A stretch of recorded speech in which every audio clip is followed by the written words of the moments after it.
فلا أقسم بمواقع النجوم وإنه لقسم لو تعلمون عظيم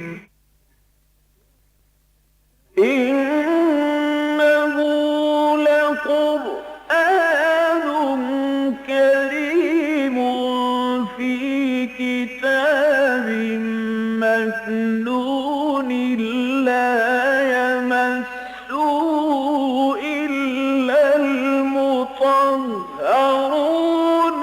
تنزيل من رب العالمين.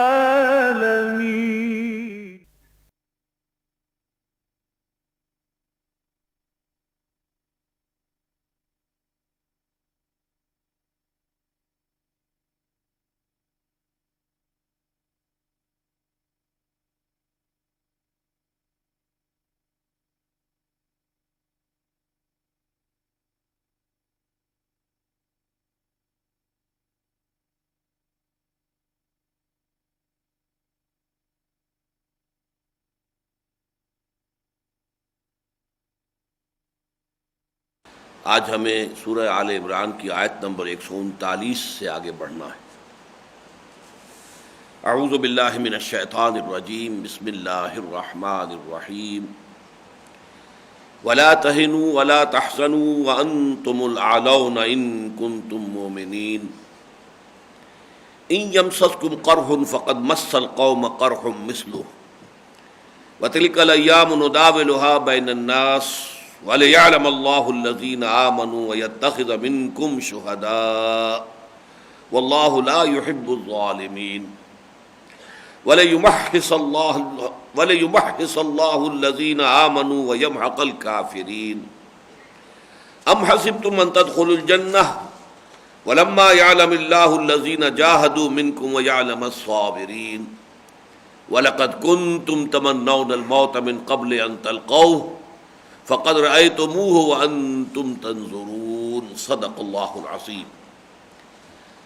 رب اشرح لي صدری ویسر لي امری واحلل عقدۃ من لسانی یفقہوا قولی۔ اس 14ویں رکوع کی جو یہ آیات بقیہ رہ گئی تھیں جو میں نے ابھی تلاوت کی ہیں، اور اس سے آگے جو 15واں رکوع ہے اس کی بھی 5 آیات، یہ 10 آیات مسلمانوں کی دلجوئی کے لیے نازل ہوئی ہے۔ جو زخم لگا تھا مسلمانوں کو غزوہ احد میں وہ بہت کاری تھا، 70 صحابہ شہید ہو گئے، حضور مجروح ہوئے، یہاں تک کہ خبر اڑ گئی کہ حضور کا انتقال ہو گیا ہے۔ بہت سے صحابہ کے حوصلے پست ہو گئے، بعض صحابہ میدان چھوڑ کر بھاگ بھی گئے۔ افراتفری کی کیفیت جو ہے وہ طاری رہی، بہت شدید۔ یہ تو معجزانہ طریقے پر اللہ تعالیٰ نے پھر صورتحال کو تبدیل کیا، ورنہ واقعہ یہ ہے کہ اگر اس وقت قریش چاہتے اور اپنے اس پروگرام کو لے کر آگے بڑھتے، جیسے کہ خالد ابن ولید جو کمانڈر تھے ان کی کیولری کے، ان کا اصرار بھی تھا کہ ہمیں مسلمانوں کا تعاقب کرنا چاہیے اور کوہ احد پر چڑھ کر انہیں ختم کرنا چاہیے، لیکن ابو سفیان نے کہا کہ نہیں، اس میں رسک جو ہے وہ بہت ہائی ہے، وہ بلندی پر ہے، پہاڑ پر چڑھ چکے ہیں، وہ ہم پہ پتھراؤ کے ذریعے سے بھی ماریں گے، اوپر سے تیر چلائیں گے تو ماریں گے۔ بہرحال ان کا یہ اختلاف رائے ہے کہ جس کو اللہ تعالیٰ نے اہل ایمان کے حق میں اس وقت ڈھال بنا دیا۔ تو یہ جو چرکا لگا مسلمانوں کو، ظاہر بات ہے کہ اس سے بڑی بددلی، دل شکستگی کی کیفیت طاری ہوئی، اور یہ بہت ہی بڑا کنٹراسٹ تھا۔ ایک سال پہلے جو صورتحال ہوئی تھی غزوہ بدر میں، جہاں 313 اور وہ بھی تقریباً غیر مسلح، جو گھر سے جنگ کے ارادے سے نکلے ہی نہیں تھے، بلکہ ارادہ تھا صرف ایک تجارتی قافلے کا راستہ روکنے کا، لہذا کسی نے بھی اپنے ہتھیار ساتھ لینے کا تکلف نہیں کیا تھا۔ لیکن یہ کہ 313 تقریباً غیر مسلح نہتے لوگوں کو اللہ تعالیٰ نے 1000 پوری طرح کیل کانٹے سے لیس، اس وقت بھی 100 سواروں کا دستہ موجود تھا ان کے ساتھ، جبکہ ان کے ساتھ صرف 2 گھوڑے تھے، لیکن اللہ تعالیٰ نے ایک فتح عظیم عطا فرمائی، اسے یوم الفرقان بنا دیا تھا، تو اس سے مسلمانوں کی دھاک بیٹھ گئی، مورال جو ہے ان کا آسمان سے باتیں کرنے لگا۔ لیکن اس کا رد عمل بھی پھر اسی درجے کا تھا۔ وہ جو ایک آپ کو معلوم ہے کہ نیوٹن کے 3 قوانین ہیں بنیادی، لاز آف موشن، تو اس کا آخری یہ ہے to every action there is an equal and opposite reaction. یہ جو 3rd لا آف موشن ہے یہ بالکل اپلائی کرتا ہے غزوہ بدر اور غزوہ احد پر۔ اس میں 70 کفار مارے گئے، یہاں 70 صحابہ شہید ہو گئے۔ صورتحال جو ہے گویا کہ بالکل برابر کی بات ہو گئی، برابر کی چوٹ ہو گئی، اور اسی لیے ابو سفیان نے عین موقع پر کہا بھی کہ ہم نے بدر کا بدلہ چکا لیا ہے۔ اس حوالے سے مسلمانوں پر جو دل شکستگی طاری ہوئی ہے، افسردگی طاری ہوئی ہے، اس کو رفع کرنے کے لیے قرآن مجید میں اللہ تعالیٰ نے مفصل خطاب فرمایا ہے۔ اس خطاب کا جو ہے آغاز ہو رہا ہے وَلَا تَهِنُوا وَلَا تَحْزَنُوا وَأَنْتُمُ الْأَعْلَوْنَ إِن كُنتُم مُؤْمِنِينَ، اے ایمان والو نہ سست پڑو اور نہ غمگین ہو، اور ہمارا پختہ وعدہ تم سے یہ ہے کہ تم ہی سب سے اونچے رہو گے بالآخر اگر تم مومن رہے۔ مشروط ہے ان کنتم مومنین، لیکن یہ کہ یہ کچھ اونچ نیچ تو آتی رہے گی، یہ اگلی آیت میں آ رہا ہے، لیکن یہ ہے کہ بہرحال اگر تم نے ایمان کے تقاضے ادا کیے اور جہاد فی سبیل اللہ کے تقاضے ادا کیے جیسے کہ ان کا حق ہے، تو ہمارا پختہ وعدہ ہے انتم الاعلون، اعلون اعلیٰ کی جمع ہے، اعلیٰ سب سے اونچا، یقیناً تم ہی سب سے اونچے ہوگے اگر تم مومن رہے، اگر تم مومن ہوئے۔ اس آیت پر ذرا اس اعتبار سے بھی گفتگو کر لینی چاہیے۔ ایک تو ہے تعویل خاص کے پہلو سے کہ غزوہ احد کے حالات میں، اس پس منظر میں مسلمانوں کی جو فوری دل شکستگی تھی، جو بددلی تھی، جو مایوسی کی کیفیت طاری ہوئی ہے، اس کو رفع کرنے کے لیے اللہ تعالیٰ نے یہ دل جوئی کے الفاظ نازل فرمائے۔ یہ تو اس کی تعویل خاص ہو گئی، خاص پس منظر میں۔ تعویل عام کے اعتبار سے یہ پختہ وعدہ اللہ کا ہے، اگرچہ یہ ہر لمحے پر جو ہے یہ محیط نہیں ہے۔ آئندہ بھی جب بھی کبھی ایمان اور جہاد کی بنیاد پر تحریک چلے گی، یہی وعدہ اللہ کا ان سے بھی ہے، لیکن یہ نہیں ہے کہ فوری طور پر ہو جائے گا۔ آخر 12 برس حضور کو مکے میں گزرے، حالانکہ اہل ایمان تھے، اور ان سے زیادہ ایمان والا تو کوئی ہو سکتا ہی نہیں ہے۔ جو ہجرت سے قبل جو لوگ ایمان لائے مکے میں، سابقون الاولون من المہاجرین، ان سے زیادہ ایمان والا کون ہوگا؟ لیکن ظاہر بات ہے وہ اعلیٰ نہیں تھے، وہ سربلند نہیں تھے، وہ اونچے نہیں تھے، بلکہ وہ تو وہاں ڈومینیٹڈ تھے۔ غلبہ جو ہے کفار کو حاصل تھا، مشرکین کو حاصل تھا۔ تو گویا کہ یہ وعدہ جو ہے ہر لحظے پر جو ہے یہ محیط نہیں ہے، بلکہ یہ کہ ایک مناسب مدت کے بعد جب ان کی آزمائشیں ہو جائیں، وَلَنَبْلُوَنَّكُمْ بِشَيْءٍ مِّنَ الْخَوْفِ وَالْجُوعِ وَنَقْصٍ مِّنَ الْأَمْوَالِ وَالْأَنفُسِ وَالثَّمَرَاتِ، سورہ بقرہ کے 19ویں رکوع کی آیت بڑی اہم ہے۔ ہم لازماً آزمائیں گے تمہیں، ٹھوک بجا کر دیکھیں کہ واقعی مومن ہو یا نہیں۔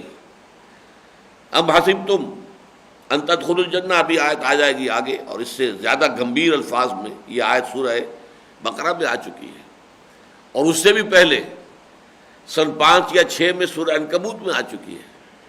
احسب الناس ان یترکوا ان یقولوا آمنا وهم لا یفتنون، کیا لوگوں نے یہ سمجھا تھا کہ انہیں چھوڑ دیا جائے گا محض یہ کہنے پر کہ ہم ایمان لے آئے، اور انہیں آزمایا نہ جائے گا؟ وَلَقَدْ فَتَنَّا الَّذِينَ مِن قَبْلِهِمْ، ہم نے تو جو بھی ان سے پہلے آیا جس نے ایمان کا دعویٰ کیا، ہم نے انہیں آزمایا۔ فَلَيَعْلَمَنَّ اللَّهُ الَّذِينَ صَدَقُوا وَلَيَعْلَمَنَّ الْكَاذِبِينَ، تو اللہ تعالیٰ تو بالکل واضح کر کے رکھ دے گا کہ کون حقیقتاً یقین رکھنے والے ہیں، صاحب ایمان ہیں، اور کون جھوٹ موٹ کے صاحب ایمان بنے ہوئے ہیں، دعویٰ کر رہے ہیں، زبان سے دعویٰ کر رہے ہیں، منہ سے دعویٰ کر رہے ہیں، لیکن ان کے دلوں میں وہ یقین موجود نہیں ہے۔ تو یہ چھانٹی تو اللہ کو کرنی ہی کرنی ہے۔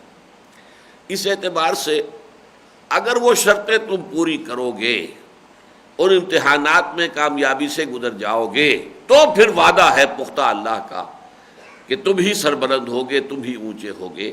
اور یہ وعدہ جیسے کہ نبی اکرم صلی اللہ علیہ وسلم اور صحابہ کرام کی جماعت کے ساتھ پورا ہوا، ایسا ہی آئندہ بھی ہوگا، لیکن یہ کہ اس میں شرطیں رہیں گی، ایمان اور عمل صالح کی۔ یہی 2 شرطیں جو ہے آیا استخلاف جو ہے سورہ نور کی اہم آیت نمبر 55، وعد اللہ الذین آمنوا منکم وعملوا الصالحات لیستخلفنہم فی الارض، اللہ کا وعدہ ہے مسلمانوں تم میں سے ان لوگوں کے ساتھ جو ایمان کا حق ادا کرے اور عمل صالح کا حق ادا کرے، کہ وہ انہیں زمین میں لازماً حکومت ادا کرے گا، استخلاف ادا کرے گا زمین کے اندر۔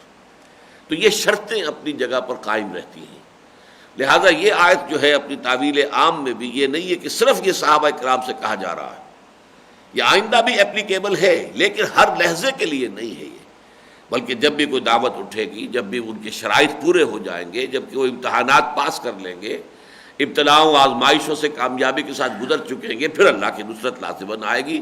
وَلَا تَهِنُوا وَلَا تَحْزَنُوا وَأَنْتُمُ الْأَعْلَوْنَ إِن كُنتُم مُؤْمِنِينَ، اور ہرگز نہ سست پڑو، نہ ڈھیلے پڑو، اور نہ ہی کوئی غم و اندوہ کو اپنے قریب آنے دو، اور یقیناً اللہ کا وعدہ تم سے یہ ہے کہ تم ہی سربلند ہوگے، تم ہی سب سے اونچے ہوگے، بشرطے کہ تم مومن ہوئے اور مومن رہے، اور تم نے ثابت کر دیا کہ واقعتاً تم مومن صادق ہو، تمہارے دل میں یقین موجود ہے، صرف یہ لپ سروس نہیں ہے، یہ صرف اقرار باللسان نہیں ہے، بلکہ یہ کہ واقعتاً ایک یقین کے ساتھ، یقین کی کیفیت کے ساتھ یہ تمہارے دلوں میں ایمان راسخ ہو چکا ہے۔ ویسے یہ کہ غزوہ احد میں جو کچھ پیش آیا ہے، اندازہ ایسا ہوتا ہے کہ اس کا چاہے ڈیٹیلڈ جو ہے پورا علم اللہ نے حضور کو نہ دیا ہو کہ کیا ہونے والا ہے، لیکن اندازہ حضور کو ہو گیا تھا، اس لیے کہ جب وہ مشورہ ہوا تھا کہ آیا ہم دفاع کریں مدینے میں محصور ہو کر یا کھلے میدان میں جا کر مقابلہ کریں، تو حضور کی اپنی رائے بھی یہی تھی کہ مدینے میں محصور ہو کر دفاع کرنا چاہیے، لیکن کچھ جو بہت جوشیلے مسلمان تھے، اور خاص طور پر وہ جو غزوہ بدر سے محروم رہ گئے تھے، بہت بڑی سعادت ہے، بدری صحابی ہونا بہت اونچا مقام ہے، اس حوالے سے یوں سمجھیے کہ عشرہ مبشرہ کے بعد جو ہے سیڑھی وہ بدری صحابہ کی ہے، پھر آتے ہیں وہ جنہوں نے کہ بیعت رضوان کی ہے، وہ 1400 یا 1800 افراد، تو یہ جو درجہ ہے حاصل ہونے سے جو محروم رہ گئے تھے، تو ان کو بڑی حسرت تھی، ان کو کھلے میدان میں جا کر مقابلہ کریں گے، اور ہمیں تو شہادت کی موت چاہیے، ہمیں فتح شکست سے کوئی سروکار نہیں ہے۔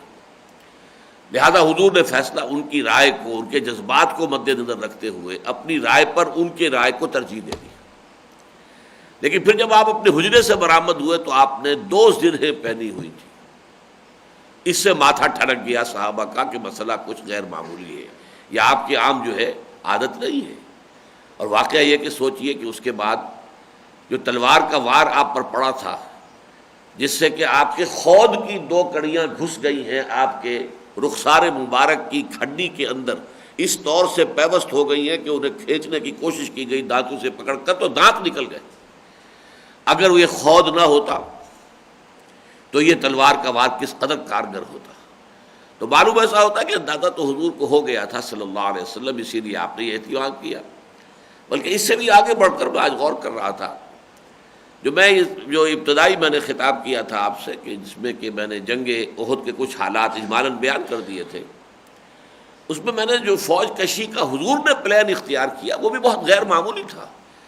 اس کی بھی حکمت یہی سمجھ میں آتی ہے کہ حضور کو اندازہ تھا کہ اب کیا ہونے والا ہے۔ ظاہر بات ہے، نبی چاہیے کہ کل غیب کا علم اس سے نہیں ہوتا، لیکن نبی تو نبی ہے، اللہ تعالیٰ مطلع کرتا ہے، اللہ تعالیٰ جس حد تک چاہتا ہے اپنے نبی کو وحی کے ذریعے سے حالات پر جو آنے والے حالات ہیں مطلع فرما دیتا ہے۔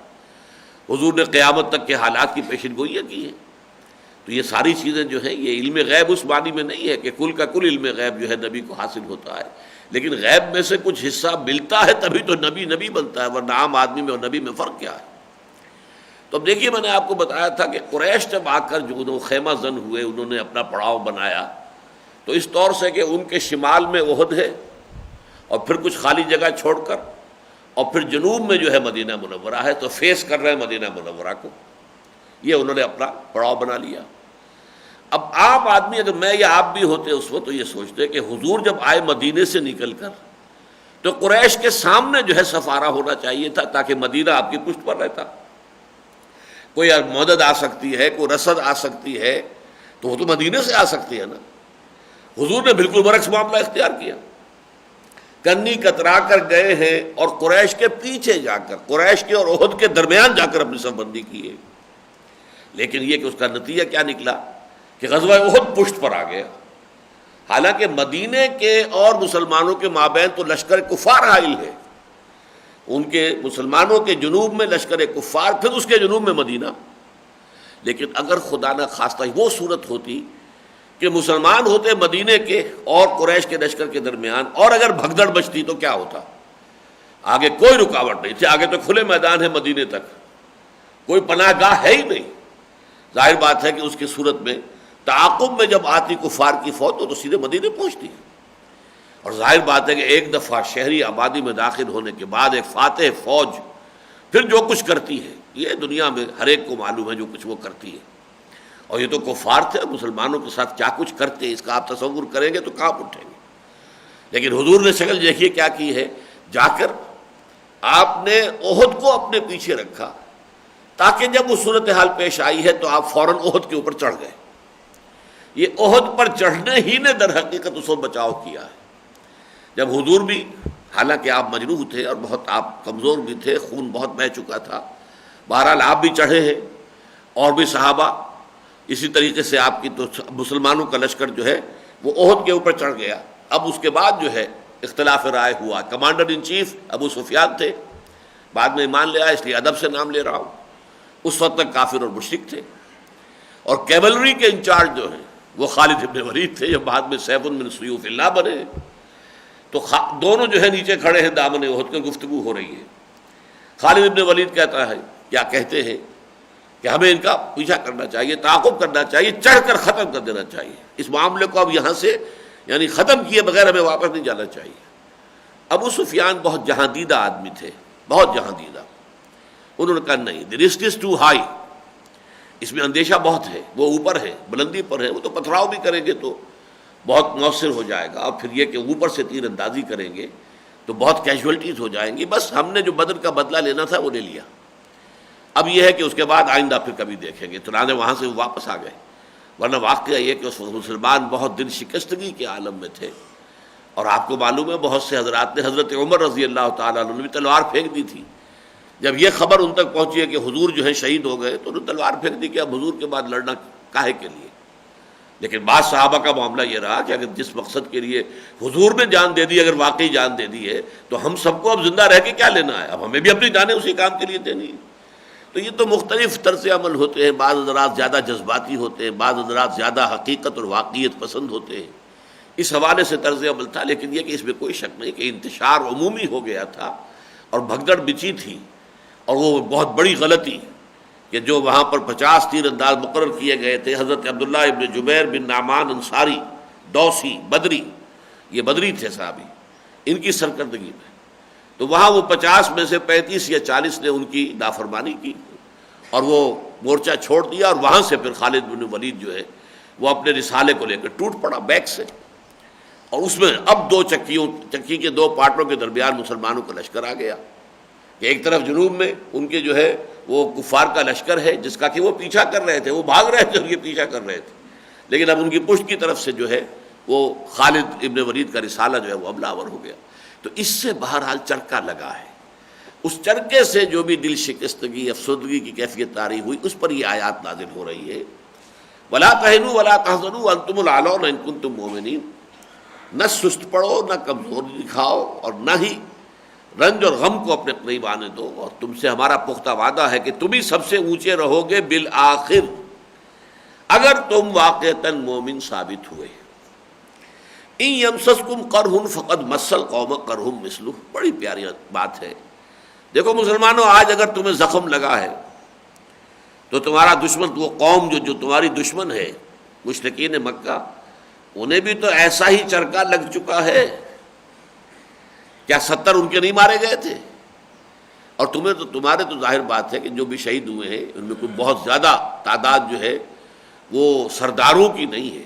ہیں چند سردار بھی ہیں، ان کے تو تقریباً سارے کے سارے، سب بڑے سردار سارے کھیت رہے تھے وہاں میدان میں. لیکن دیکھو تم، وہ دل برداشتہ نہیں ہوئے. وہ 1 سال کے اندر اندر اپنی قوت جمع کر کے، اپنی ہمت جمع کر کے، وسائل جمع کر کے آ گئے تم پر چڑھائی کر کے. لہذا تم کیوں سست پڑ رہے ہو؟ تم کیوں دل برداشتہ ہو رہے ہو؟ تم کیوں دل گرفتہ ہو رہے ہو؟ تم کیوں رنج و غم کے اندر مبتلا ہو رہے ہو؟ ان یمسسکم قرح فقد مس القوم قرح مثلہ. ایسا ہی چرکا، ایسا ہی زخم جو ہے اس قوم کو بھی لگ چکا ہے، تمہاری دشمن قوم کو۔ وَتِلْكَ الْأَيَّامُ نُدَاوِلُهَا بَيْنَ النَّاسِ، اور یہ تو دن ہیں جنہیں ہم گردش میں رکھتے ہیں لوگوں کے مابین، یعنی اونچ نیچ تو ہماری یہ سنت ہے، ہمارا طریقہ ہے کہ ہم لوگوں کے مابین یہ اونچ نیچ کرتے رہتے ہیں، گردش میں رکھتے ہیں معاملات کو، اس لیے کہ اسی سے آزمائش ہوتی ہے، اسی سے جانچ پرکھ ہوتی ہے کون کتنے پانی میں ہے۔ اگر ایسا نہ ہو، ہر وقت جو ہے اللہ تعالیٰ کی مدد آ رہی ہے، ہر وقت آ رہی ہے، ہر وقت آ رہی ہے، تو ظاہر بات ہے کمپلیسنسی جو ہے وہ تمہیں ٹیک اوور کر لے گی، پھر اس کی جد و جہد، محنت، مشقت، ایثار، قربانی، یہ سارے جذبے کہاں سے آئیں گے؟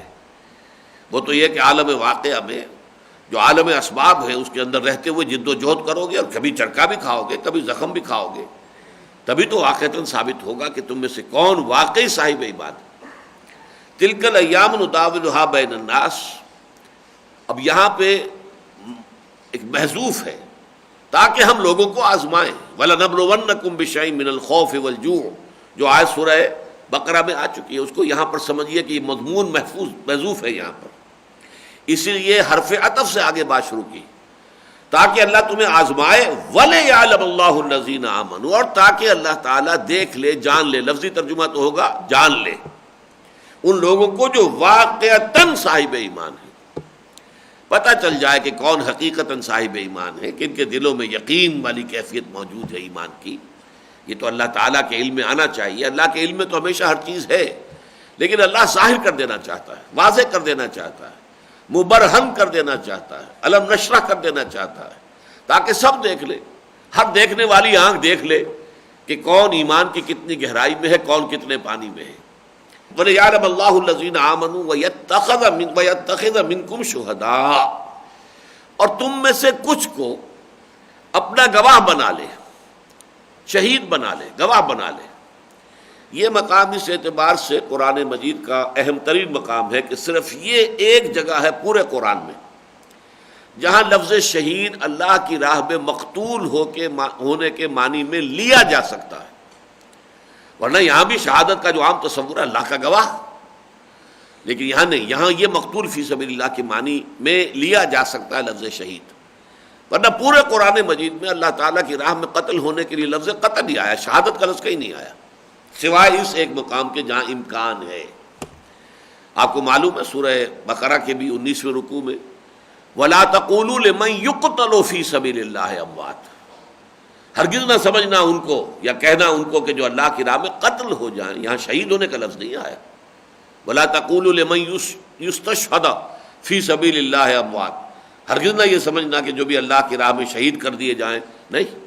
وَلَا تَقُولُوا لِمَنْ يُقْتَلُ فِي سَبِيلِ اللَّهِ أَمْوَاتٌ، اسی طریقے سے اس سورہ آل عمران میں بھی آگے چل کر آئے گا وَلَا تَحْسَبَنَّ الَّذِينَ قُتِلُوا فِي سَبِيلِ اللَّهِ أَمْوَاتًا بَلْ أَحْيَاءٌ عِندَ رَبِّهِمْ يُرْزَقُونَ، ہرگز نہ سمجھنا ان لوگوں کو جو اللہ کی راہ میں قتل ہو جائیں کہ وہ مردہ ہیں، نہیں، وہ زندہ ہیں، اپنے رب کے پاس رزق پا رہے ہیں۔ فَرِحِينَ بِمَا آتَاهُمُ اللَّهُ مِنْ فَضْلِهِ، فرحاں و شاداں ہیں، خوش و خرم ہیں ان نعمتوں پر جو اللہ تعالیٰ نے انہیں اپنے فضل سے عطا کی۔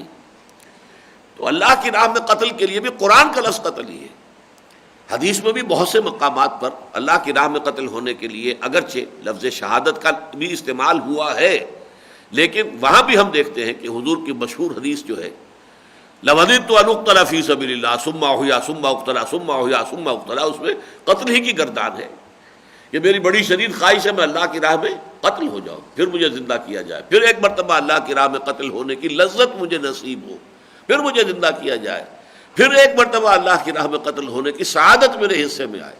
یہاں تینوں مرتبہ وہی لفظ قتل آ رہا ہے، لَوَدِدتُّ أَنْ أُقْتَلَ فِي سَبِيلِ اللَّهِ ثُمَّ أُحْيَا ثُمَّ أُقْتَلَ ثُمَّ أُحْيَا ثُمَّ أُقْتَلَ۔ تو اصل میں یہ لفظ شہید آیا ہے اس معنی میں کہ جو اللہ کی راہ میں قتل ہو جائے ہم اسے شہید کہتے ہیں، یہ حدیث میں آیا ہے، اس میں کوئی شک نہیں ہے، لیکن یہ کہ در حقیقت اس کا اصل قرآنی مفہوم گواہی ہے۔ ہر رسول شہید ہے، حالانکہ رسول قتل ہو ہی نہیں سکتے۔ فَكَيْفَ إِذَا جِئْنَا مِنْ كُلِّ أُمَّةٍ بِشَهِيدٍ وَجِئْنَا بِكَ عَلَىٰ هَٰؤُلَاءِ شَهِيدًا، حضور بھی شہید ہے، حالانکہ حضور اللہ کی راہ میں قتل ہو سکتے ہی نہیں ہے شدید ترین خواہش کے باوجود، لوددت ان اقتل فی سبیل اللہ ثم احیا ثم اقتل ثم احیا ثم اقتل، لیکن حضور کی یہ خواہش اس لیے پوری نہیں ہو سکتی کہ اللہ کا یہ مستقل قانون ہے، وَلَقَدْ سَبَقَتْ كَلِمَتُنَا لِعِبَادِنَا الْمُرْسَلِينَ، ہمارے جو بندے رسول ہوتے ہیں ان کے بارے میں تو ہمارا فیصلہ بہت پہلے سے ہو چکا ہے، ان جندنا لهم الغالبون، وہ تو ظاہر بات ہے کہ ہمارا جو لشکر ہوگا رسول اور اس کے ساتھی وہ غالب آ کر رہیں گے، رسول قتل نہیں ہو سکتا۔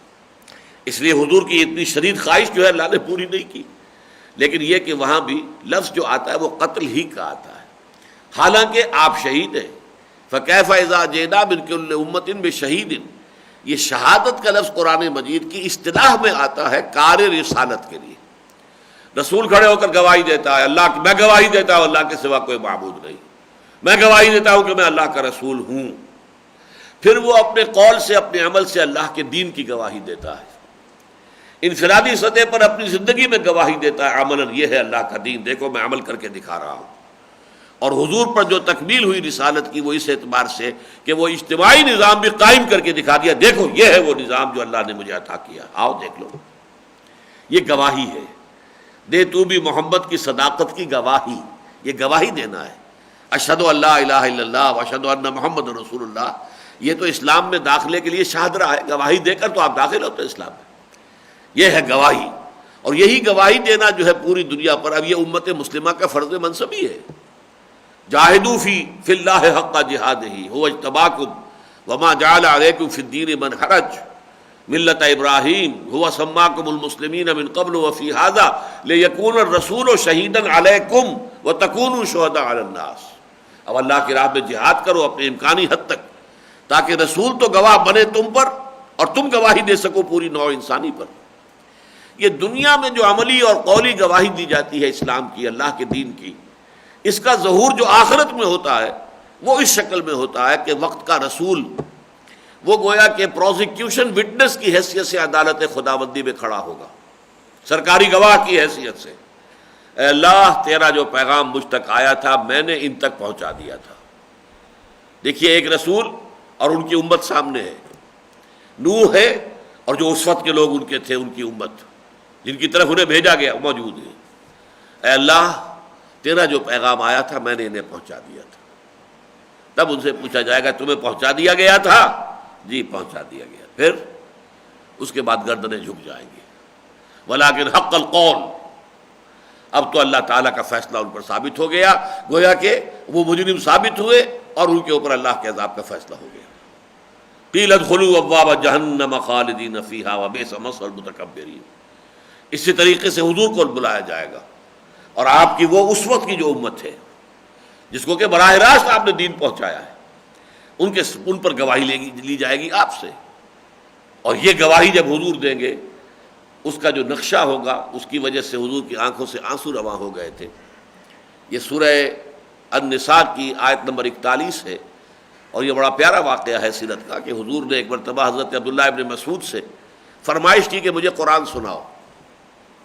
وہ کچھ جھجکے بھی کہ حضور میں آپ کو قرآن سناؤں، آپ پر تو قرآن نازل ہوا، آپ محبت قرآن ہیں، پھر آپ مجسم قرآن ہیں، آپ کو کیا قرآن سناؤں؟ فرمایا نہیں، مجھے دوسروں سے سن کر کچھ اور حظ اور کیفیت حاصل ہوتی ہے۔ لہٰذا انہوں نے پڑھنا شروع کر دیا سورہ نساء جو ہے آغاز سے۔ اب وہ نقشہ دیکھ لیجئے اپنے چشم تصور سے، صحابہ کرام تو بیٹھے ہوتے تھے حضور کی محفل میں تو گردنیں جھکا کر بیٹھتے تھے، اب یہ بھی پڑھ رہے ہیں تو گردن جھکائی ہوئی ہے۔ اب انہوں نے سورہ نساء شروع کی، جب 41ویں آیت پر آئے فَكَيْفَ إِذَا جِئْنَا مِن كُلِّ أُمَّةٍ بِشَهِيدٍ وَجِئْنَا بِكَ عَلَىٰ هَٰؤُلَاءِ شَهِيدًا، کیا ہوگا اس دن جب کہ ہم ہر امت کے خلاف ایک گواہ کھڑا کریں گے، اس کا جو رسول تھا اب وہ اس کے خلاف گواہی دے گا، اور اے نبی اے محمد آپ کو بلائیں گے گواہی دینے کے لیے اپنی اس امت کے خلاف۔ اس پر حضور کی آنکھوں سے آنسو رواں ہو گئے اور آپ نے کہا حسبک حسبک حسبک، بس کرو بس کرو۔ عبداللہ ابن مسعود رضی اللہ تعالیٰ عنہ نے آنکھ اٹھا کر دیکھا تو حضور کی آنکھوں سے آنسو بہ رہے تھے۔ یہ ہے شہادت کا اصل فلسفہ قرآن کا۔ البتہ یہ کہ جو شخص اس عمل میں جان دے دے، گویا کہ وہ فلی کوالیفائی کر گیا کہ وہ اللہ کا گواہ قرار دیا جائے، یہ گویا کہ آخری درجے کی کوالیفیکیشن ہے کہ اسے اللہ کا گواہ کہا جائے۔ اس معنی میں شہید جو ہے مقتول فی سبیل اللہ کے لیے اصطلاحاً پھر استعمال ہونا شروع ہو گیا. حدیث میں ہوا ہے اور اس کے بعد ہمارے ہاں یہ اصطلاح اتنی عام ہو گئی کہ اب شہید کے معنی ہی وہ سمجھے جاتے ہیں. حالانکہ شہید تو اللہ کے دین کی گواہی دینا، شہادت یہ ہے، زبان سے دینا، عمل سے دینا، انفرادی سطح پر دینا، اجتماعی سطح پر دینے کی جد و جہد کرنا، تاکہ وہ نظام عملاً قائم کر کے دنیا کو دکھا دیا جائے کہ یہ ہے، دیکھ لو، یہ ہے دین اسلام، یہ ہے اللہ کی دی ہوئی ہدایت، یہ ہے رسول کی رحمت للعالمین کا سب سے بڑا مظہر. آؤ، یہ ہے شہادت. لیکن یہ مقام میں نے اس لیے یہ ساری وضاحت کی ہے، یہ واحد مقام ہے قرآن مجید میں جہاں یہاں شہادت اور شہید کے معنی جو ہے، شہداء کے معنی مقتول فی سبیل اللہ لینے کی گنجائش ہے، اگرچہ جو اس کا عام مفہوم ہے وہ بھی لیا جا سکتا ہے. وَيَتَّخِذَ مِنْكُمْ شُهَدَاءَ، اللہ چاہتا تھا کہ تم میں سے کچھ لوگوں کو مرتبہ شہادت عطا کر دے، کچھ لوگوں کو اس خلعت سے نواز دے کہ واقعتاً انہوں نے اپنی جانیں دے دی اور گواہی جو ہے ثبت کر دی اپنے خون سے. شہادت بر وجود خود خون دوستاں خواہی، بڑے عجیب اشعار ہیں علامہ اقبال کے. یہ مقام بندگی دیگر، مقام عاشقی دیگر. ایک مقام بندگی ہے اور ایک ہے عشق، اللہ سے محبت کا مقام. زے نوری سجدہ می خواہی، زے خاکی بے شذا خواہی. اے اللہ، تو نے جو نوری مخلوق پیدا کی ہے، فرشتے، اس سے تو سجدہ، تسبیح، نحن نسبح بحمدک ونقدس لک اور احکام کی تعمیل، بس یہی چاہیے نا. ان کے لیے جان دینے کا مرحلہ نہیں ہے آپ نے رکھا ہوا. لیکن یہ خاکی جو ہے انسان جو تو نے پیدا کیا، اس سے تو کچھ مزید چاہتا ہے. صرف بندگی نہیں، صرف نماز نہیں، صرف روزہ نہیں، صرف تسبیح و تحمید نہیں، بلکہ چنا خود را نگہداری کہ بائیں بے نیازی ہا، شہادت بر وجود خود ز خون دوستاں خواہی. تجھے حالانکہ تو بے نیاز ہے، غنی ہے، غنی عن العالمین، تمام جہانوں سے بے نیاز، لیکن ان تمام جملہ بے نیازیوں کے باوصف تیری خواہش کیا ہے کہ تیرے بندے، تیرے محبت کرنے والے، تیرے مت والے، تیرے دیوانے اپنا خون دے کر گواہی دیں تیری ہستی پر، تیری توحید پر. شہادت بر وجود خود سے خون دوستاں خواہی. اس معنی میں یہاں پر وَيَتَّخِذَ مِنْكُمْ شُهَدَاءَ، اللہ یہ چاہتا تھا کہ وہ تم میں سے کچھ کو یہ مرتبہ جو ہے عطا فرما دے، خلعت سے نواز دے. وَاللَّهُ لَا يُحِبُّ الظَّالِمِينَ. باقی اس وسوسے کو اپنے قریب نہ پھٹکنے دو کہ اللہ تعالیٰ ظالموں کو پسند کرتا ہے. دیکھیے شیطان آتا ہے نا کہ اللہ دیکھیے جی اللہ مدد کرتا ہے ہماری، تو یہ گت ہماری نہ بنتی، یہ ہمیں جو ہے یہ ساری جو بھی چرکہ ہمیں لگا ہے وہ نہ لگتا. اللہ تو قادر ہے، عادل ہے، تو اللہ تعالیٰ جو ہے اہل ایمان کے مقابلے میں کیسے اجازت دے دی کفار کو کہ انہوں نے ہمارے 70 شہید کر دیے. لیکن یہ سب وسوسے جو ہیں شیطانی وسوسے ہیں. اللہ تعالیٰ کو ظالموں سے محبت نہیں ہے، محبت تو ہے اصل میں اہل ایمان سے، لیکن اہل ایمان ہی کی مصلحت ہے کہ ان کو آزمایا جائے، ان کی چھانٹی کی جاتی رہے، ان کی پرجنگ ہوتی رہے. یہاں جو اب آ رہا ہے جو کہ حکمت آزمائش، حکمت ابتلاء ہے، اس پر یہ آیت بہت اہم ہے. ویسے یہ مضمون مسلسل آئے گا، بار بار آئے گا اس سورہ آل عمران میں، اس لیے کہ واقعتاً یہ بہت بڑی آزمائش تھی. اگرچہ پوٹینشل آزمائش تو اس سے بہت بڑی تھی جو 2 سال کے بعد آنے والی تھی، جبکہ 12,000 کا لشکر آ کر گھیر کر پڑ گیا تھا مدینے کو. لیکن بالفعل اس کے اندر وہ نہیں ہوا کہ اتنے مسلمان جو ہیں وہ شہید ہو گئے ہوں، انہیں اپنی جانیں دینی پڑی ہوں. عین وقت پر اللہ تعالیٰ نے آندھی بھیجی اور اس آندھی نے جو ہے وہ آگ لگوا دی ان کے کیمپوں کے اندر، اور اس سے یہ ہے کہ وہ بدل ہو کر اپنا محاصرہ اٹھا کر چلے گئے. باقاعدہ جنگ کی تو نوبت آئی ہی نہیں، 1-2 مبارزتیں ہوئی ہیں، اللہ خیر صلی اللہ. تو یہ جو اتنا بڑا چرکا جو لگا ہے مسلمانوں کو، یہ تو جو جنگ میں ہے یہ غزوہ احد کا چرکا ہے. لہذا اس صورت میں آپ دیکھیں گے بار بار اس میں حکمت ہے، اس میں بھی خیر ہے. پہلی بات کیا ہے، اگر آزمائش نہ ہو، تکلیفیں نہ آئیں، مصیبتیں نہ آئیں، قربانیاں نہ دینی پڑے، تو سچے اور جھوٹے کا امتیاز کیسے ہوگا؟ نمبر 1، منافق اور مومن کے درمیان فرق کیسے قائم ہوگا؟ کیسے امتیاز کیا جائے گا کہ کون مومن ہے کون منافق؟ نمبر 1. نمبر 2 یہ کہ جو مومن ہے لیکن کچھ آلائش اس کو لگی ہوئی ہے، ظاہر بات ہے کہ غلبہ تو ایمان کا ہے اس میں، لیکن یہ کہ کچھ نہ کچھ کھوٹ بھی شامل ہے. اس کھوٹ کو صاف کرنا، پاک کرنا، جیسے اگر سونے میں کچھ کھوٹ ہے تو آپ پھر پگھلاتے ہیں اس کو بھٹی میں ڈال کر، تبھی تو اس سے کھوٹ علیحدہ ہوگا. لہذا یہ بھٹیوں میں ڈال کر کھوٹ علیحدہ کرنا بھی مقصود ہوتا ہے کہ واقعتاً جو صاحب ایمان ہے وہ بالکل زر خالص بن جائے، سونا خالص، کوئی کھوٹ نہ رہے. نمبر 3، اس سے بھی آگے بڑھ کر جن لوگوں کے اندر پوٹینشل جو ہے اعمال صالحہ کا جوہر موجود ہے، وہ جب تک اس طرح کے مرحلے نہیں آتے کیسے معلوم ہوگا کہ ان کے اندر کس قدر عظیمت تھی، ان کے اندر استقامت کتنی تھی، کیسے معلوم ہوگا؟ تو اللہ تعالیٰ چاہتا ہے کہ اہل ایمان میں سے جو لوگ واقعتاً بڑی باصلاحیت ہیں، ان کی صلاحیتیں نکھر کر لوگوں کے سامنے آ جائیں، ان کا مقام و مرتبہ لوگوں کے سامنے واضح ہو جائے، پتہ چل جائے ہو از ہو، کون کتنے پانی میں ہے. اس کو کہتے ہیں ابلا. لیبلی المؤمنین منہ بلاء حسنہ، یہ بلاء حسنہ ہے کہ کسی جماعت یا افراد کی جو خوبیاں ہیں انہیں نکھارنے کے لیے، انہیں نمایاں کرنے کے لیے، انہیں سامنے لانے کے لیے اس طرح کی آزمائشوں کی بھٹیوں میں سے گزارا جائے تاکہ معلوم ہو، تم اپنے اندر جان سکو، اپنے رینکس کے اندر پہچان سکو کون کتنے پانی میں ہے. تو یہ متعدد مواقع پر اب یہ حکمتیں آئیں گی. یہاں الفاظ کیا ہیں؟ وَلَيُمَحِّصَ اللَّهُ الَّذِينَ آمَنُوا وَيَمْحَقَ الْكَافِرِينَ، تاکہ اللہ تعالیٰ چھانٹی کر لے اہل ایمان کی اور پھر کافروں کو تباہ کر دے، کافروں کو مٹا دے.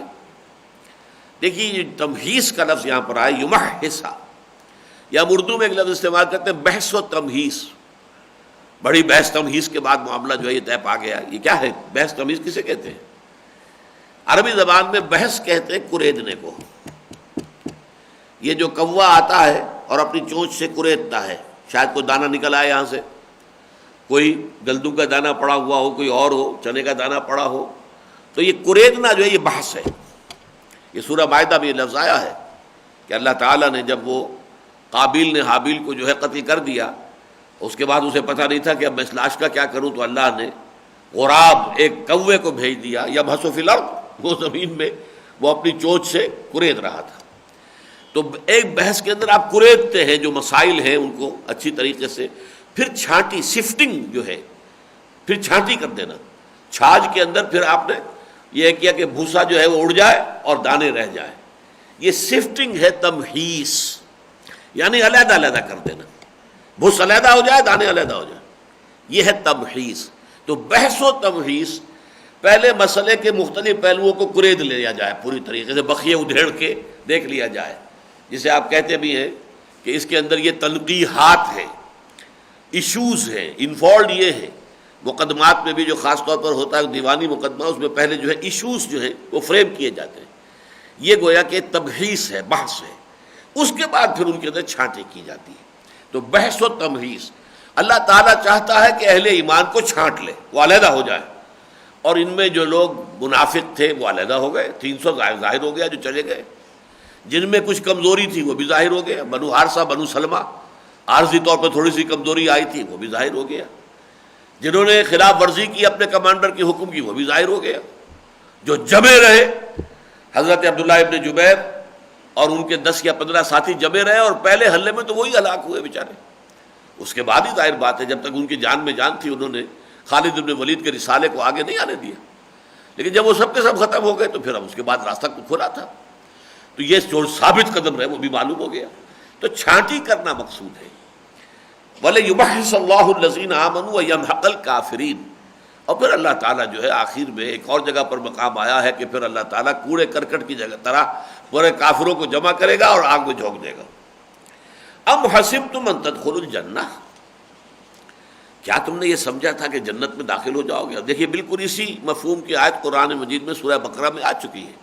یہ دونوں صورتیں بہنیں ہیں. جیسے وہ مضمون وَلَا تَقُولُوا لِمَنْ يُقْتَلُ فِي سَبِيلِ اللَّهِ أَمْوَاتٌ وَلَا تَحْسَبَنَّ الَّذِينَ قُتِلُوا فِي سَبِيلِ اللَّهِ أَمْوَاتًا، بات ایک ہی ہے، انداز جدا ہے، اسلوب مختلف ہے. وہاں کیا تھا؟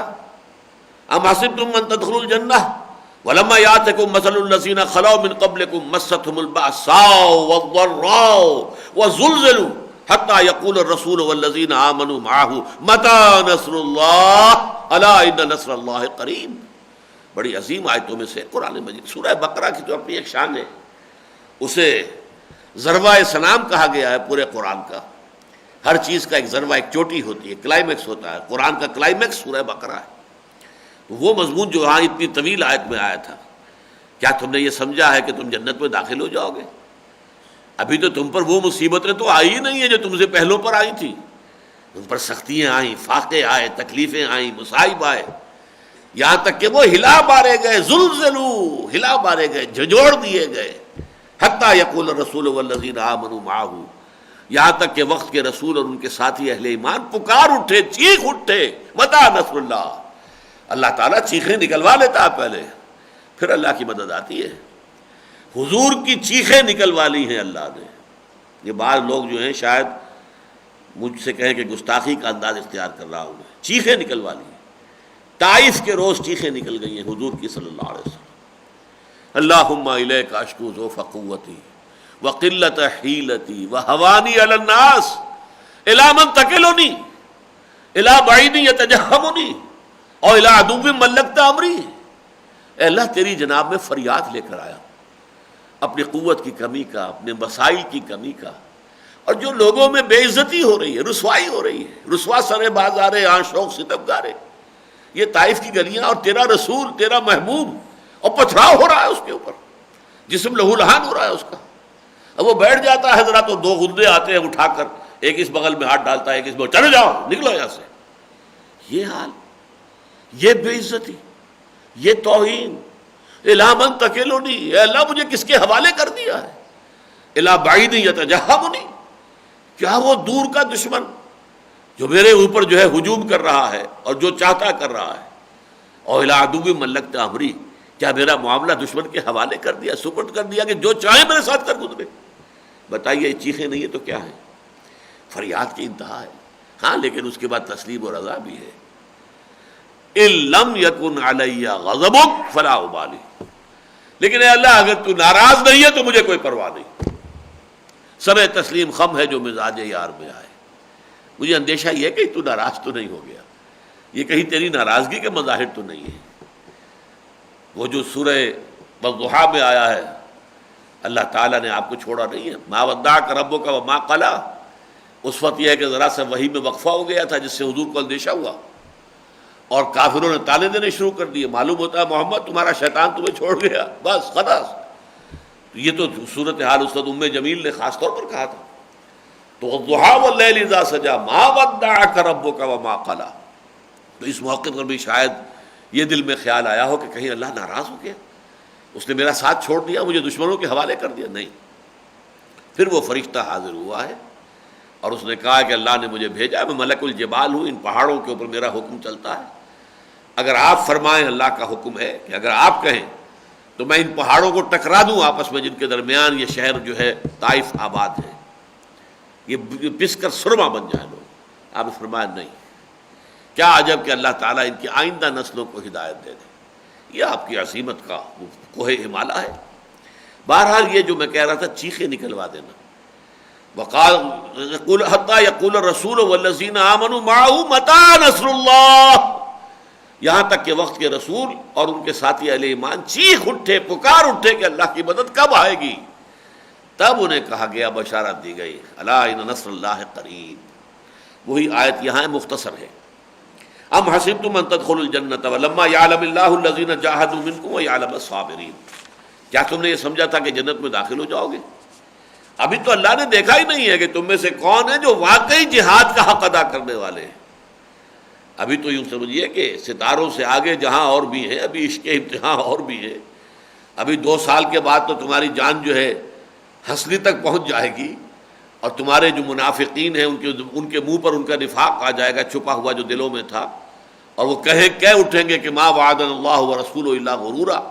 ہمیں اللہ اور اس کے رسول نے جھوٹے وعدے کر کے اور سبز باغ دکھا کے بروا دیا. بہرحال ابھی تو وقت ایک سے ایک کڑا امتحان آنے والا ہے. ابھی تو اللہ نے دیکھا ہی نہیں ہے کہ کون تم میں سے واقعتاً جہاد کرنے والے ہیں.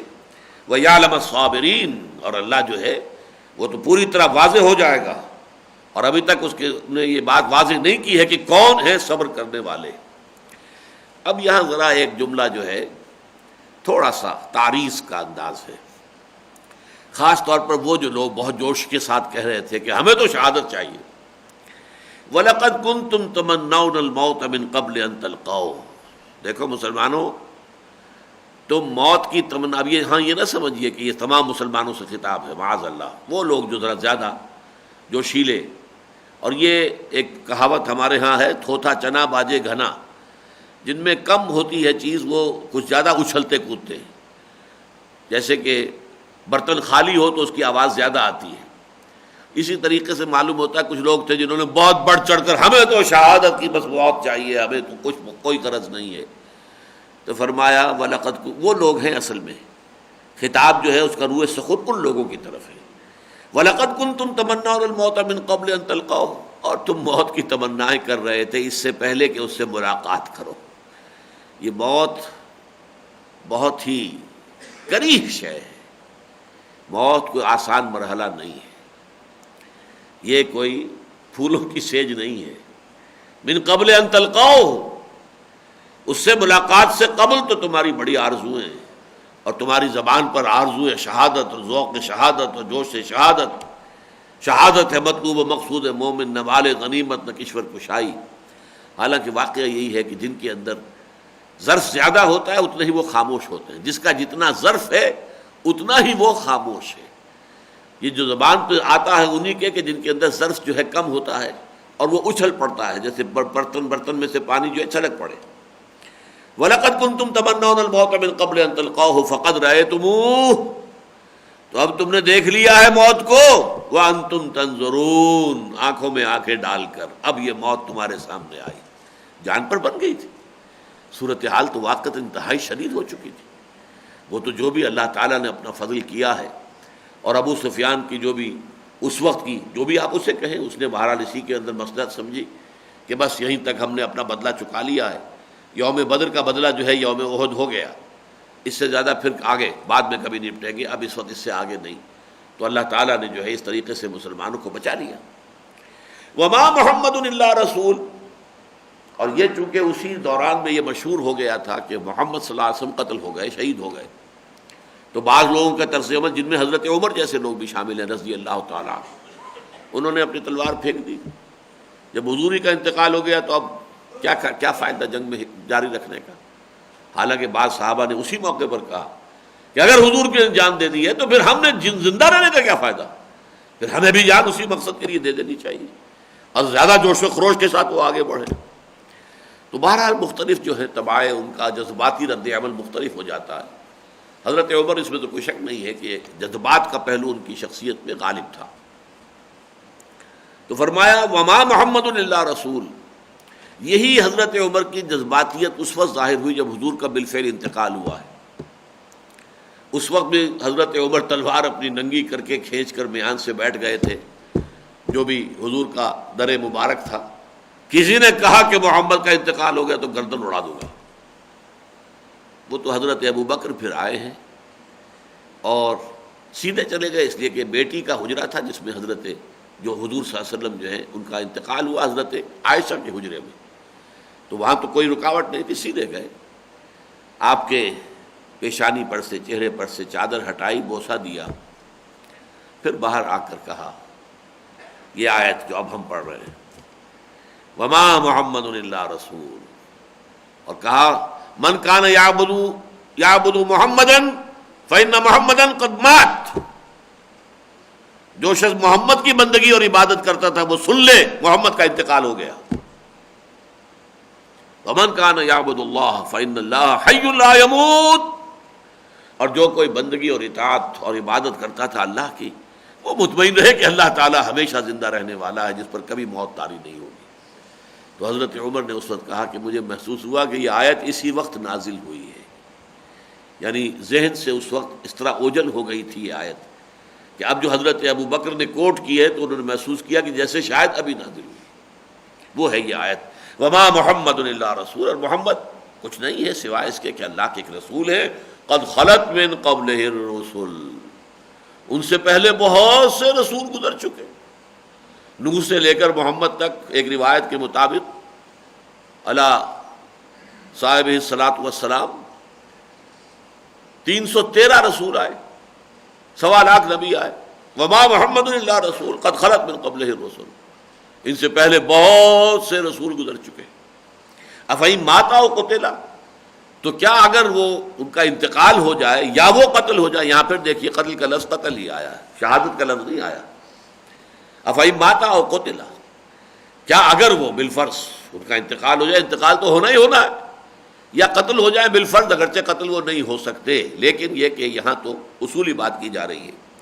افہم ماتا و قتلا انقلبتم علی اعقابکم، تو کیا تم اپنی ایڑیوں کے بل واپس لوٹ جاؤ گے کفر میں یا شرک میں یا اپنے آبائی دین میں؟ محمد کے انتقال کے ساتھ تمہارا تعلق ان کے لائے ہوئے دین سے بھی منقطع ہو جائے گا. وَمَن يَنْقَلِبْ عَلَىٰ عَقِبَيْهِ فَلَن يَضُرَّ اللَّهَ شَيْئًا، جو کوئی بھی اپنی ایڑیوں کے بل لوٹ جائے وہ اللہ کو کوئی نقصان نہیں پہنچائے گا. وَسَيَجْزِي اللَّهُ الشَّاكِرِينَ، اور اللہ تعالیٰ بدلہ دے گا قریب انشاءاللہ ان کو کہ جو شکر کرنے والے ہیں. شکر کیا ہے؟ اللہ نے محمد کے ذریعے صلی اللہ علیہ وسلم تمہیں ہدایت عطا فرما دی، اس کا شکر ادا کرو. محمد تو ایک ذریعہ تھے صلی اللہ علیہ وسلم، اللہ کی ہدایت تم تک پہنچانا یہ ان کی ذمہ داری تھی. ان کے ممنون احسان رہو کہ ان کے ذریعے سے اللہ تعالیٰ نے تمہیں ہدایت دی ہے. لَن يَهْدِيَ اللَّهُ بِكَ رَجُلًا وَاحِدًا خَيْرٌ لَكَ مِنْ حُمُرِ النَّعَمِ. حضرت علی سے مخاطب ہو کر حضور نے فرمایا، اے علی تمہارے ذریعے سے اللہ تعالیٰ اگر کسی ایک شخص کو ہدایت دے دے تو وہ بھی تمہارے لیے سرخ اونٹوں سے بہت زیادہ قیمتی شے ہوگی. تو محمد کے ذریعے تو نہ معلوم اللہ تعالیٰ نے کتنی مخلوق کو ہدایت دی ہے، تو وہ ان کا اپنا احسان مانو. لیکن یہ کہ بہرحال جو شاکر بندے ہیں، جو شکر گزار ہیں، جو اس احسان کی قدر کرنے والے ہیں، اس کی قدر و قیمت سے واقف ہیں، اللہ انہیں بدلہ دے گا. وما كان لنفس ان تموت الا باذن الله کتابا مؤجلا، اور کسی جاندار کے لیے یہ ممکن نہیں ہے کہ وہ مر جائے مگر اللہ کے اذن سے. موت حیات اللہ کے ہاتھ میں، اور یہ موت جو ہے کتاب مؤجلا، لکھی ہوئی ہے معین وقت کے لیے. اجل معین وقت، مؤجل ہے، یہ تو طے ہے کب آئے گی، لہذا اس سے پہلے کسی کے مرنے کا امکان ہی نہیں. یہی وجہ ہے کہ بعض حضرات کہتے ہیں کفا بالموت حافظہ، موت سے زیادہ حفاظت کرنے والی اور کوئی شے نہیں ہے. فرض کیجئے میری موت کا وقت جو ہے آج سے 2 سال بعد کا ہے، تو آج کوئی شخص مجھے ہلاک نہیں کر سکتا. اس سے بڑی حفاظت اور کیا ہوگی؟ کتنا ہی کوئی لاؤ لشکر ہو، کتنی ہی کوئی سازش ہو جائے، کتنا ہی کچھ ہو رہا ہو، کیسے ہلاک کرے گا مجھے؟ اس لیے کہ اب وہ وقت معین وہ تو جب آئے گا تبھی میرے لیے موت ہے، اس سے پہلے نہیں ہے. تو محافظ ہے، میری موت میری محافظ ہے. کفا بالموت حافظہ، حفاظت کر رہی ہے. لیکن ابھی وقت نہیں آیا اس کا، لہذا کوئی بھی مجھے غدر نہیں پہنچا سکتا. ہاں لا یضرکم الا اذى، کو تکلیف پہنچا دے، وہ زخم لگا دے، کچھ اور کر دے، موت نہیں آئے گی. موت آئے گی اپنے وقت معین پر. وما كان لنفس، کسی بھی جاندار کے لیے یہ ممکن نہیں ہے ان تموت، کہ وہ مر جائے، الا باذن اللہ، مگر اللہ کے اذن سے. کتابا مؤجلا، یہ ایک وقت معین لکھا ہوا طے شدہ. ومن یرد ثواب الدنیا نؤتہ منہا، اور جو کوئی دنیا ہی کا بدلہ چاہتا ہے، ارادہ رکھتا ہے دنیا ہی میں اپنے اعمال کا بدلہ مل جائے. محنت ایک تو یہ کہ بھاگ دوڑ ہے ہی دنیا کے حصول کے لیے، یا کوئی نیکی کا کام بھی کر رہے ہیں تو وہ چاہتے ہیں کہ دنیا ہی میں اس کا اجر و ثواب اور اس کا نتیجہ بھی ضرور دیکھ لیں اپنی نگاہوں سے، یہ بھی اسی کے تابع ہو جائے گی بات. ومن یرید ثواب الدنیا نؤتہ منہا، ہم اس میں سے کچھ دے دیتے ہیں. دنیا کمانے کی کوشش کرو گے، دنیا دے دیں گے، مال و دولت جو ہے وہ کچھ نہ کچھ تمہیں مل جائے گی. ومن یرید ثواب الآخرۃ نؤتہ منہا، البتہ جو کوئی آخرت کے ثواب کا طلبگار ہوگا اللہ اس میں سے اس کو عطا کرے گا.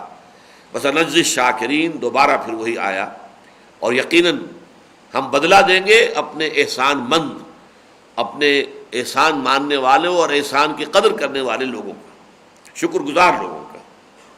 وَكَأَيٍّ مِّن نَّبِيٍّ قَاتَلَ مَعَهُ رِبِّيُّونَ كَثِيرٌ، اے مسلمانوں جیسے محمد پہلے رسول نہیں ہے، وَمَا مُحَمَّدٌ إِلَّا رَسُولٌ قَدْ خَلَتْ مِن قَبْلِهِ الرُّسُلُ، ایسے ہی اللہ کی راہ میں قتال جو ہے وہ بھی یہ کوئی پہلے مار کے نہیں ہو رہے. تاریخ انسانی میں کتنے ہی نبی ایسے گزرے ہیں. وَكَأَيٍّ مِّن نَّبِيٍّ قَاتَلَ مَعَهُ، جن کے ساتھ ہو کر ربیون، ربانی لوگ، اللہ والے لوگ، اللہ والوں نے ان کے ساتھ ہو کر جنگیں کی ہیں. کفار سے جنگ کی ہے. آپ کو معلوم ہے جالوت کے مقابلے میں طالوت آیا ہے.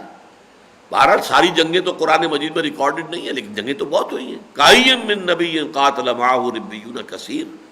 تو اے محمد کے ساتھیو صلی اللہ علیہ وسلم رضوان اللہ تعالی علیہ مجمعین، تم پہلے نہیں ہو اس میدان میں. تم سے پہلے بھی کتنے ہی نبی گزرے ہیں جن کے ساتھیوں نے ان کے ساتھ ہو کر دست و بازو بن کر قتال کیا اللہ کی راہ میں. وَكَأَيٍّ مِّن نَبِيٍّ قَاتَلَ مَعَهُ رِبِّيُّونَ كَثِيرٌ فَمَا وَهَنُوا لِمَا أَصَابَهُمْ فِي سَبِيلِ اللَّهِ. تو اللہ کی راہ میں جو بھی ان پر مصیبتیں ٹوٹیں، تکلیفیں آئیں، مضرتیں تکالیف آئیں، ان سے انہوں نے ہمت نہیں ہاری. ما وہنوا وما ضعفوا، نہ ہی وہ کمزور ہوئے، وما استکانوا، اور نہ ہی ان کے حوصلے پست ہوئے. جو بھی آیا آیا، جو مصیبت آئی جھیلی، برداشت، پوری ثابت قدمی کے ساتھ، صبر کے ساتھ، استقلال کے ساتھ جمے رہے، ڈٹے رہے، قدم اکھڑے نہیں. فما وہنوا لما اصابہم فی سبیل اللہ، جو کچھ اللہ کی راہ میں ان پر بیتی اس پر نہ تو وہ انہوں نے ہمت ہاری، وما ضعفوا، نہ انہوں نے کسی کمزوری کا، ضعف کا اظہار کیا، وما استکانوا، نہ حوصلہ کی پستی پیدا ہوئی. واللہ یحب الصابرین، اور اللہ تعالیٰ تو ایسے ہی صبر کرنے والوں سے محبت کرتا ہے جو جمے رہے، ڈٹے رہے. ابھی اس کے امتحان اور بھی ہے محمد کے ساتھیوں، ابھی تو بڑی سے بڑی منزلیں تمہیں سر کرنی ہے. وما کان قولہم، اب یہ گویا کہ تلقین کی جا رہی ہے کہ تمہارا طرز عمل کیا ہونا چاہیے. ہمارے سابق انبیاء کے ساتھ ہو کر اللہ کی راہ میں جنگ کرنے والے، جہاد کرنے والے، ان کا کیا قول تھا. وہ جب بھی سامنے آتے تھے، جیسے کہ ہم پڑھ چکے ہیں اس سے پہلے سورہ بقرہ میں جب طالوت اور جالوت کی جنگ کا ذکر آیا ہے، تو اہل ایمان نے کیا دعا کی تھی اس وقت، وہی یہاں پر گویا کہ قول نقل ہو رہا ہے. وما کان قولہم الا ان قالوا، ان کا تو کہنا اس کے سوا کچھ نہیں تھا کہ انہوں نے یہ کہا ربنا اغفر لنا ذنوبنا، اے رب ہمارے بخش دے ہمیں جو بھی ہم سے کوتاہیاں ہو گئی ہیں. ذنب کا اصل مفہوم کوتاہی ہے، جو کسی کا اخلاقی تقاضا ہے وہ پورا نہیں کر پا رہا، یہ ذنب ہے. ظلم ہے کسی کا حق مار لینا، یہ ذنب ہے جو کوتاہی ہے، کسی کے حق کی ادائیگی میں کوتاہی. تو پروردگار جو بھی کوتاہیاں ہم سے ہو گئی ہوں، ہمارے جو گناہ ہیں انہیں بخش دے. وَإِسْرَافَنَا فِي أَمْرِنَا، اور اگر ہم نے کہیں کوئی تعدی کر دی ہو، کوئی حد اعتدال سے تجاوز کر دیا ہو، کہیں ہمارے قدم جو ہے زیادہ عدل و اعتدال سے جو ہے منحرف ہو گئے ہوں، تو اللہ اسے بھی بخش دے، کنڈون کر دے. وَثَبِّتْ أَقْدَامَنَا، اور ہمارے قدموں کو جما دے. وَانصُرْنَا عَلَى الْقَوْمِ الْكَافِرِينَ، اور ہماری مدد فرما کافر لوگوں کے مقابلے میں.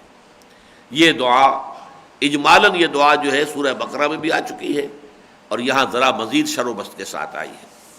فَآتَاهُمُ اللَّهُ ثَوَابَ الدُّنْيَا وَحُسْنَ ثَوَابِ الْآخِرَةِ، تو اللہ تعالیٰ نے ایسے لوگوں کو، اپنے ایسے صابر بندوں کو دنیا کا بھی ثواب دیا، کامیابیاں عطا کی، وہ سربلند ہوئے، ان کی حکومتیں قائم ہوئی. حضرت طالوت کی حکومت قائم ہوئی، ان کے وارث بنے پھر حضرت داؤد علیہ السلام اور پھر حضرت سلیمان علیہ السلام. تو وہ جو جنگ ہے جس کا تذکرہ سورہ بقرہ سے شروع ہو چکا ہے، اس کا نتیجہ کیا تھا؟ فآتاہم اللہ ثواب الدنیا، دنیا میں سربلندی، دنیا میں اقتدار، وحسن ثواب الآخرہ، اور اس سے بھی کہیں بڑھ کر نہایت حسین جو ہے بدلہ وہ آخرت کا ہوگا. وہ جو ہے اس کا تم تصور کر ہی نہیں سکتے. ما لا عین رات ولا اذن سمعت وما خطر علی قلب بشر، جو نہ کسی آنکھ نے دیکھا، نہ کسی کان نے سنا، نہ کسی انسان کے دل میں اس کا کبھی کوئی خیال تک وارد ہو سکا. فآتاہم اللہ ثواب الدنیا وحسن ثواب الآخرہ واللہ یحب المحسنین، اور یقیناً اللہ تعالیٰ اپنے ایسے ہی خوبکار بندوں کو سے محبت کرتا ہے. احسان کے معنی جو اپنے دین کی انتہائی خوبصورت صورت کو اختیار کرے. دین کے اندر بھی درجے ہیں. ایک مارے باندھے کو دین کے حکم پر عمل پیرا ہو رہا ہے، انسان کر رہا ہے پورا، بہرحال امتثال امر تو ہو گیا، نماز پڑھ لی ہے، جیسی بھی ہے سستی کے ساتھ ہے اور دل لگا ہوا نہیں ہے، لیکن پڑھ لی ہے، نماز ادا ہو گئی، فرض ادا ہو گئے. ایک یہ کہ نہایت خشوع و خضوع کے ساتھ، دل کے انشراح کے ساتھ انسان جو ہے اللہ کی عبادت کر رہا ہو، تو یہ محسنین ہوگا، یہ احسان صلاۃ ہوگا، نماز کا احسان. حسین نماز اس کی ہوگی۔ تو اسلام پورا کا پورا جب اس حسن کے مقام کو پہنچ جاتا ہے تو پھر وہ شخص کہلاتے ہیں اللہ کی نگاہ میں محسنین، اور یہ بلند ترین درجہ ہے اللہ کے بندوں کا، پہلے اسلام، پھر ایمان، اور پھر احسان۔ بارک اللہ لی و لکم فی القرآن العظیم و نفعنی و ایاکم بالآیات والذکر الحکیم۔